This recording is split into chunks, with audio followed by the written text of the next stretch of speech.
So my name is Dylan Ryan, and I am a porn star.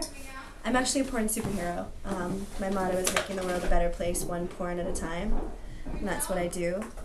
Yeah, I'm originally from San Francisco, and I've been in business for 5 years now, and I love making porn. Well, I got my start making queer porn. The very first scene I ever shot was for a queer company, and it's my favorite thing, actually. I like making queer porn more than anything else because it's authentic and it's hot, and it represents my specific sexuality and how I feel about sex. And I think that queer porn allows me to be myself and have the kind of sex that I want to have and do the kind of things that I want to do. And so I love it. Being present is authentic sex to me. The people being involved really being there, being in their bodies, being able to do, the sex acts that they want to do. Communication is really good for authenticity. Just as unfake as possible, so rather than doing a whole lot of sex acts that people aren't into necessarily, but kind of finding a way to bring themselves to what they're doing and be really present in it. That's what authentic is, so, to me anyway. Queer porn sites that I've ever been on?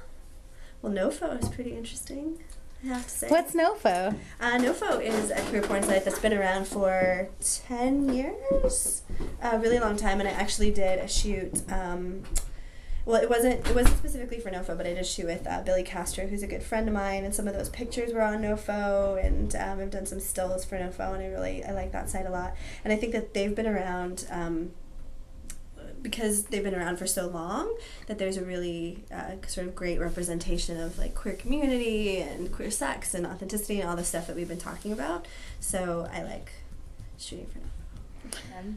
I love BDSM. What do you love about it? I love the power play. I love the dominance. I love the submission. I think there's a really interesting mind-body dynamic that happens in BDSM that I think is really interesting. Whether a person's being submissive or dominant or switching, there's a whole lot of mind play that comes into it. It's not necessarily more thoughtful versus thoughtless, but it's just there's some thinking that happens with relationship to what's going on. And I think that in BDSM, both people are paying attention to each other in a different way. Like, I know when I'm dominant with someone, I'm really picking up on their not only their verbal cues, but their physical cues. I'm really checked into their pain level, if they're enjoying themselves. And when I'm submissive, I'm really connected to the person that's topping me. Where they are, what they're trying to do, the place that they're taking me, how that all feels. So, yeah, I like that a lot. What am I smartest at? Like, in sex? Like, oh God, what am I smartest at? I'm smartest at words. I'm smartest at language. I'm smartest at, although, I don't know, in sex I'm not so good with the language stuff. I don't know, I'm still working on my verbal situation. I think in sex I'm really smartest at knowing myself, knowing my body, kind of knowing what I want. Again, like being really present in what I'm doing. I'm smart at picking up what the other person needs and kind of where they are and connecting to them really thoroughly. And I'm also just kind of, I think I'm smart at doing what needs to be done to create the hotness, like harnessing my chi to bring the hotness. I think that I've got a good, it's not so much just an intellect, but I think I've got a good sense of how to do that as a person. And that's kind of, I guess, if I'm known for anything, that's what I'm known for, is just like bringing the hotness.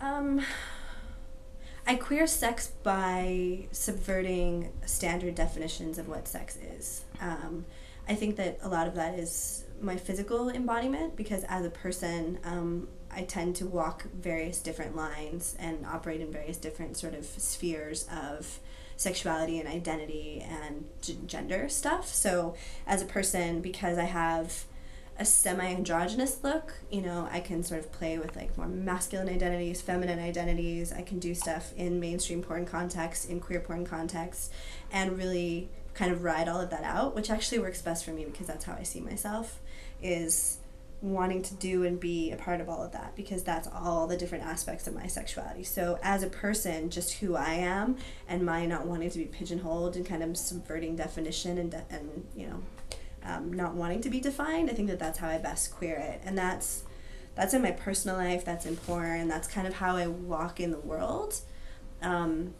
is that in not wanting to be one thing specifically, I sort of demand that what I'm involved in has less specificity.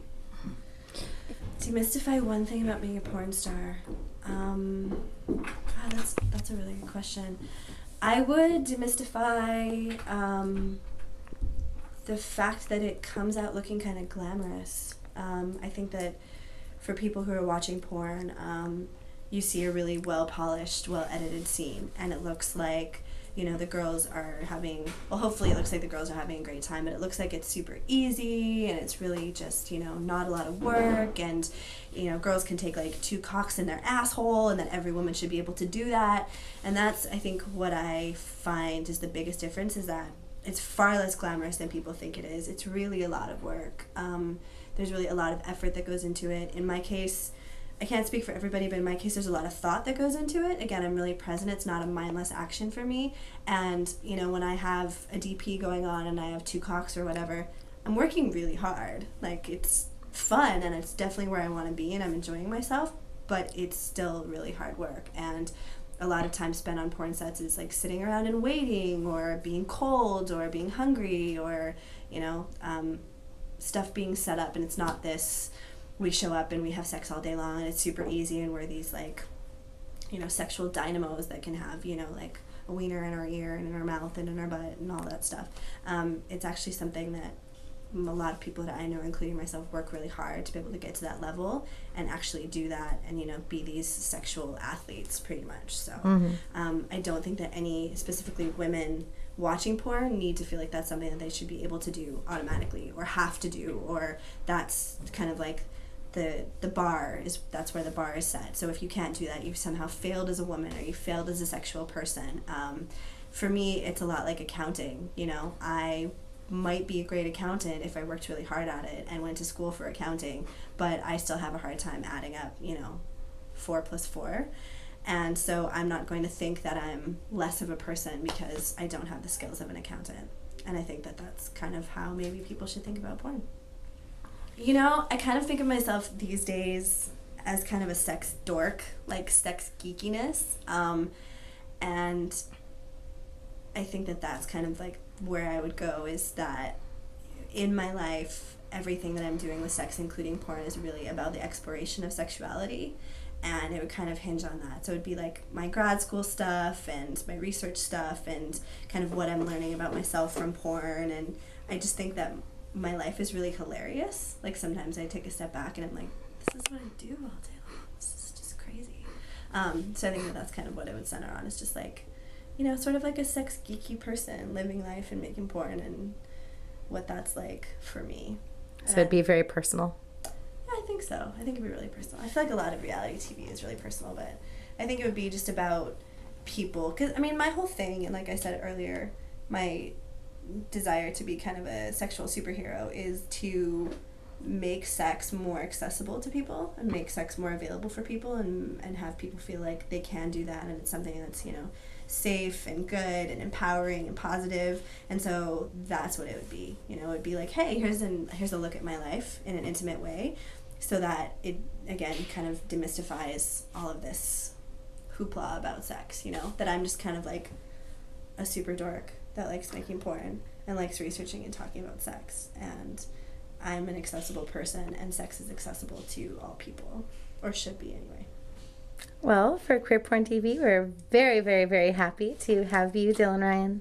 Thank you very much for having me. I hope you enjoy it.